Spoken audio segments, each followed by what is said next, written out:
Salut à tous, je vous retrouve aujourd'hui pour vous parler de mes lectures du mois d'octobre. Ça fait 3 semaines que j'ai pas posté de vidéo sur la chaîne. Voilà, je suis en pleine période d'examen, de révision, de recherche de stage. Et c'est vrai que jusqu'à aujourd'hui, j'ai pas vraiment trouvé ni le temps ni l'envie, pour être honnête, de faire une vidéo. Mais j'ai vraiment envie de vous parler des livres que j'ai lus en octobre parce que croyez-moi, ça vaut le détour. Le premier livre dont je voulais vous parler, c'est Je me suis tue de Mathieu Ménegaud. Je l'ai pas en version papier parce que je l'ai prêté à ma mère. C'est Lilia de la chaîne Liravik. Lilia qui me l'a prêté en septembre dernier, qui me l'a recommandé.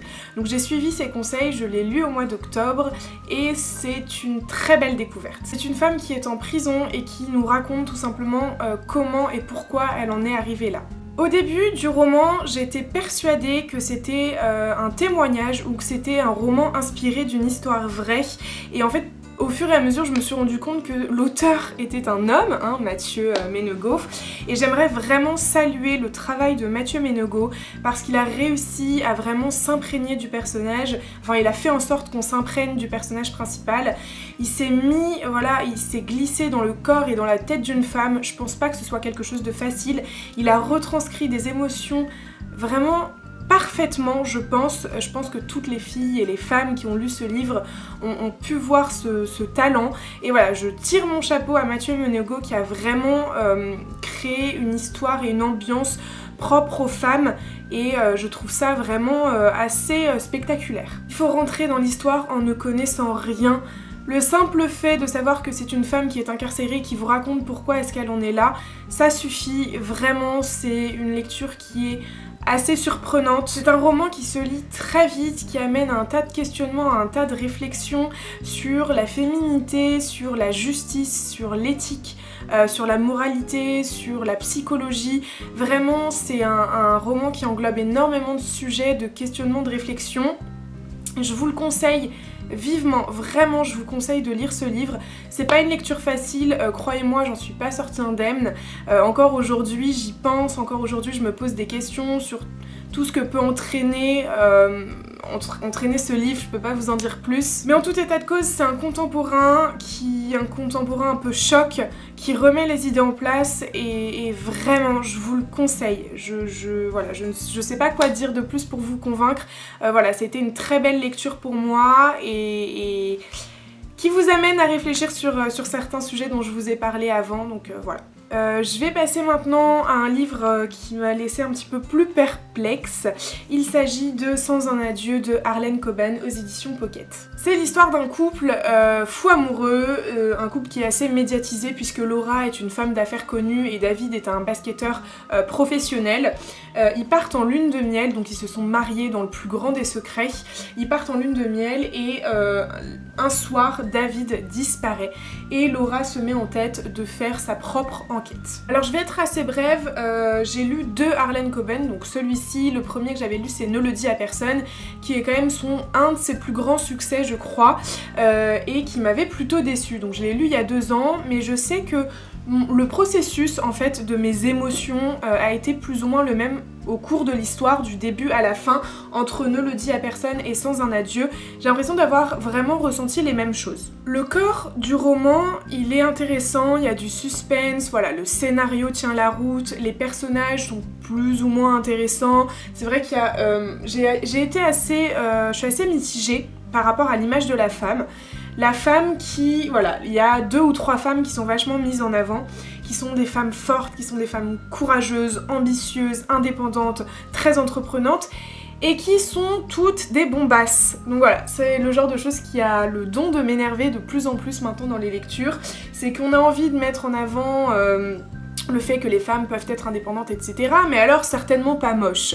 Voilà, donc il y a que des top modèles dans ce roman, j'ai trouvé ça dommage. Bref, tout ça pour dire que le corps du roman est intéressant, qu'il y a du suspense, qu'on a envie de connaître la fin, que l'auteur laisse des petits indices par-ci par-là pour connaître le dénouement. Et arrive la fin. J'ai trouvé la fin, pour être honnête, vraiment nulle, quoi. Tout ça pour ça, tous ces efforts pour nous captiver, pour garder un certain suspense, pour cette fin, voilà, et ça m'avait fait exactement la même chose dans Ne le dis à personne. j'avais trouvé ça très tordu, un peu tiré par les cheveux, pas du tout impressionnant. C'est vrai que quand je lis des thrillers un peu psychologiques ou des policiers, j'aime bien être surprise à la fin et me dire waouh, j'y avais pas pensé, waouh, c'est quand même vachement bien construit.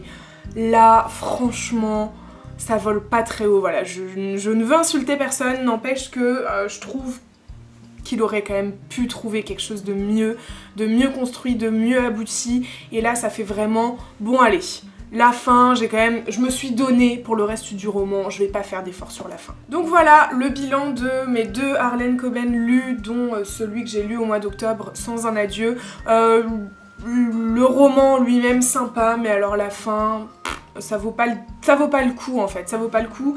Il y a quand même plus de 500 pages.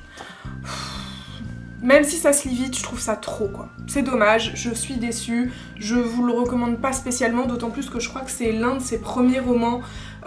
Quitte à choisir, peut-être lisez plutôt Ne le dis à personne, puisque d'après ce que j'ai compris il a eu plus de succès. Mais je suis un petit peu fâchée avec Harlan Coben pour l'instant, donc je vais pas reprendre tout de suite. Le dernier livre dont je veux vous parler, c'est Le garçon au pyjama rayé de John Boyne, en français publié aux éditions Folio il me semble. Moi je l'ai lu en version originale. Je l'ai pas en papier encore une fois puisque je l'ai prêté à une amie, j'essaye de vraiment de le faire lire à tout le monde. Alors c'est l'histoire d'un petit garçon qui s'appelle Bruno, qui a 9 ans, qui est un Allemand, qui est le fils d'un commandant qui travaille avec Hitler, donc avant et lors de la Seconde Guerre mondiale. Et un jour, la famille de Bruno déménage. Bruno, c'est un petit garçon qui adore l'exploration, mais qui est quand même très attaché à ses amis, qui n'a pas du tout envie de déménager. Il aime tellement l'exploration qu'un jour, dans sa nouvelle maison, il décide d'aller explorer les environs. Et il va tomber sur un autre petit garçon, il va très vite se lier d'amitié avec lui. Le problème c'est que ce garçon au pyjama rayé fait partie de l'autre côté du grillage. Et de l'autre côté du grillage, eh bien en fait c'est un camp de concentration. Voilà, je n'ai pas envie de vous en dire plus, c'est vrai que si vous lisez la 4e de couverture, il y a des chances que vous en sachiez plus. Maintenant moi j'ai envie de vous laisser là-dessus et de vous parler maintenant de mon avis. Je pense très sincèrement que c'est une de mes plus belles lectures de cette année. C'est vrai que j'ai de plus en plus envie de lire des livres et de regarder des films sur la période de la Seconde Guerre mondiale et de vraiment aborder différents points de vue. Et là pour le coup j'ai été servie puisqu'on a le point de vue non seulement d'un Allemand, mais en plus de ça d'un enfant. Voilà, on a tous un petit peu conscience que l'enfance ça représente l'innocence, la naïveté. Et là on a le parfait exemple d'un petit garçon qui ne comprend pas ce qui se passe et qui se crée un imaginaire autour de son nouvel ami, autour du camp de concentration, autour ne serait-ce que de la tenue de ce petit garçon, autour du travail de son père, autour du Führer, voilà, tout un tas de choses. C'est tellement intéressant de vivre ça de son point de vue, c'est tellement touchant et ça nous rappelle à nous, parce que je pense qu'on a trop tendance à l'oublier et à se focaliser sur autre chose, on oublie trop souvent qu'il y avait des enfants lors de la Seconde Guerre mondiale et autant du côté opprimé, autant du côté persécuté que du côté allemand. Faut savoir que c'est un young adulte, donc la plume est très simple mais efficace. John Boyne vraiment se met à la hauteur d'un enfant et tout le vocabulaire, tout l'imaginaire, voilà, tout est vraiment écrit en fonction de ce petit garçon Bruno. Voilà, l'auteur a vraiment réussi à s'adapter à la vision, à la culture que peut avoir un enfant de cet âge-là. Et nous, ça nous apprend et ça nous pousse à lire entre les lignes quand on connaît un minimum de choses sur la Seconde Guerre mondiale. Voilà, c'est des personnages qui sont attachants, c'est un roman qui est très beau et qui est à la fois très triste, très écœurant. J'ai même pas envie de vous parler la fin, je pense que j'ai pas les mots. Ça a été très difficile pour moi de me remettre de cette lecture, ça a été très difficile pour moi de lire autre chose. Encore aujourd'hui, ça fait plus d'1 mois que j'ai lu et j'ai encore du mal à lire autre chose. J'ai très envie de voir le film puisqu'il a été adapté au cinéma. Voilà, je vous le conseille vraiment, que ce soit pour ceux qui s'intéressent à la Seconde Guerre mondiale, que ce soit pour ceux qui aiment le young adulte, que ce soit pour ceux qui n'aiment pas ni l'un ni l'autre, mais vraiment je le conseille à tout le monde.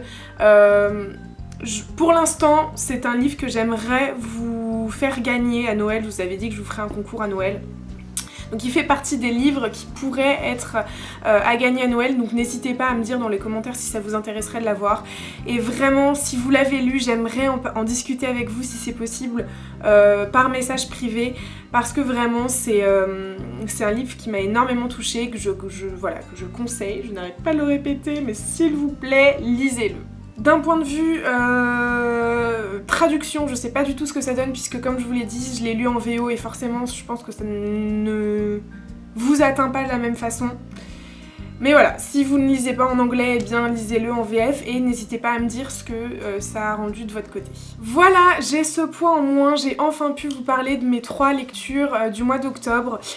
Donc ça a été un mois assez mitigé, j'ai quand même, je pense que je me souviendrai très longtemps de Je me suis tue et du garçon au pyjama rayé qui a été vraiment une superbe lecture pour moi.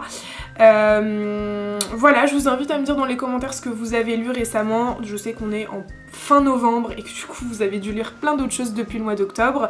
Moi aussi j'ai déjà des livres à vous présenter du mois de novembre, mais voilà, je pense que ça peut attendre encore un petit peu. Je vous fais de gros bisous, j'espère que vous passez, que tout se passe bien de votre côté.